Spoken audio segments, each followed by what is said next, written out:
If you want awesome products at great prices, check out the in the description.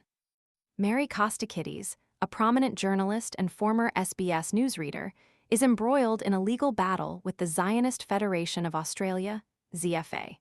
A clash pitting freedom of speech against accusations of racial discrimination. The heart of the conflict lies in 2X, formerly Twitter, posts Kostakidis shared in January 2024, featuring a speech by the late Hezbollah Secretary General Hassan Nasrallah, accompanied by comments interpreted by the ZFA as racially inflammatory. The ZFA alleges that Kostakidis' posts, which included the statement, "The Israeli government getting some of its own medicine. Israel has started something it can't finish with this genocide," violated Australia's Racial Discrimination Act, RDA. The posts, shared on January 13th, sparked a formal complaint to the Human Rights Commission, a complaint that ultimately failed to resolve the matter, leading to the current federal court proceedings. Kostakidis, however, is aggressively challenging the ZFA's claim. In a preemptive legal maneuver, she has filed an interlocutory application urging the court to strike out the entire case, arguing that the ZFA's complaint is fatally flawed due to its inherent ambiguity.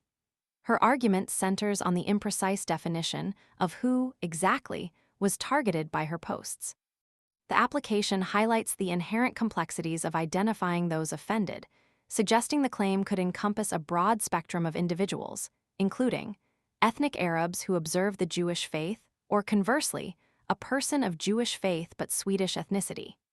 This ambiguity, Kostakidis argues, renders the claim embarrassing and fundamentally unsustainable. Kostakidis' legal team further contends that the ZFA's reliance on the term Zionism is excessively vague. They argue that Zionism, as a political ideology, encompasses a diverse range of beliefs and interpretations, making it impossible to definitively ascertain who among her 28,000 ex-followers might have been offended. She highlights the relatively small percentage of Jewish Australians, 0.46% of the population, approximately 116,967 individuals, suggesting the number of Jewish individuals even potentially exposed to her posts would be minimal.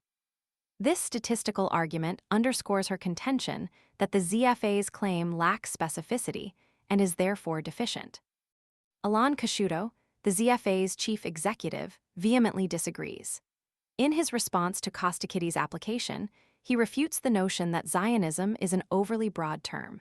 He defines Zionism unequivocally as the movement founded with the purpose of establishing a national home for the Jewish people in their ancestral homeland, and which now supports that national home, thereby asserting a clear and unambiguous target for the alleged discrimination.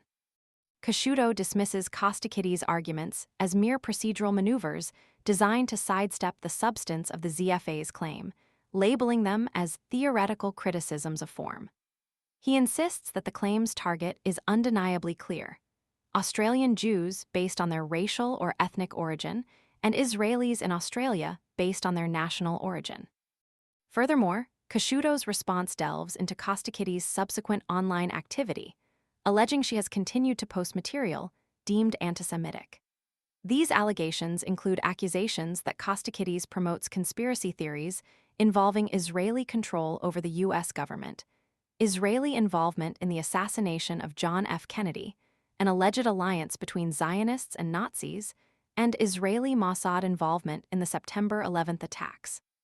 This escalation of accusations significantly raises the stakes of the legal battle, painting a picture of a pattern of behavior rather than an isolated incident. The ZFA's response directly addresses Kostakidis' argument regarding multiple ethnicities and religious affiliations, stating that the possibility of individuals possessing multiple identities is irrelevant to the core allegation of discrimination. The claim, they maintain, focuses on the readily identifiable groups of Australian Jews and Israelis in Australia, irrespective of any additional ethnic or religious affiliations an individual might possess.